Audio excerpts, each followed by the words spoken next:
with us this morning, excuse me, with us this morning, we have Permanent Secretary Palmer in the Ministry of Science, Energy, Telecommunications and Transport, Mr. Richard Troop from the Ministry of Education, Skills, Youth and Information, Director of Safety and Security in Schools Unit.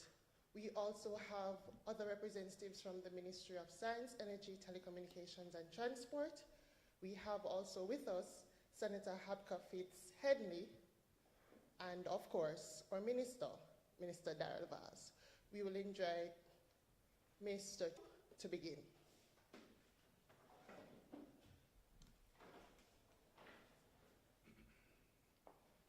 Good morning. Since 2016, the Safety and Security in Schools unit of the Ministry of Education, Skills, Youth and Information has been tasked with the responsibility of coordinating a rural transportation program for children on path and other needy students. This started in 2016. The intent was to provide this level of support to 7,500 children from 250 primary and high schools across 13 parishes.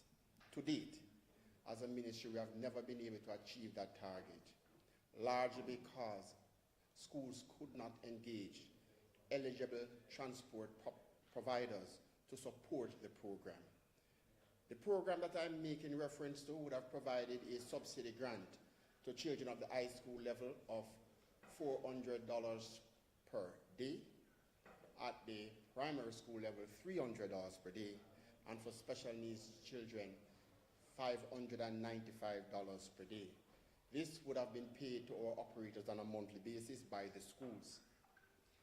The challenges that represented our children at the time still persist today.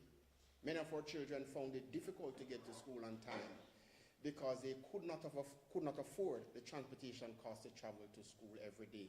Oftentimes, they are displaced because private operators would have chosen to take adult passengers rather than the children, especially during peak hours. As a ministry and our schools, we're also very concerned about the safety of our nation's children. We know the stats where oftentimes our children would have been impacted by reckless driving by private operators. In 2023, we did a perception of safety and security in our schools.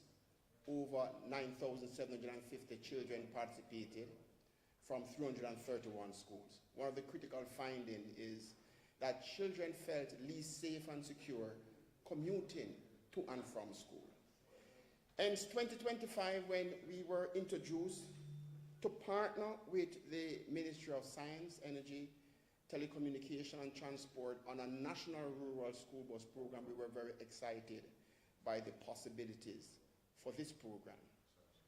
The intention is that 100 buses will be procured to support this initiative on a phased basis. So in the first year, 100 units, 60 to commence operation in September, and 40 January of next year. As a ministry, we have been very involved in the process of coordination, and I can report that since June, we had 7 virtual sensitization sessions with key stakeholder groups, 258 schools. And the stakeholders from these 258 schools would have recommended 100 major corridors to be impacted by the program. Major corridors because these were major spaces, major areas where a significant number of students will travel on to get to and from schools. How did we identify the 258 schools? We identified all high schools in rural parishes first, and then we looked at the primary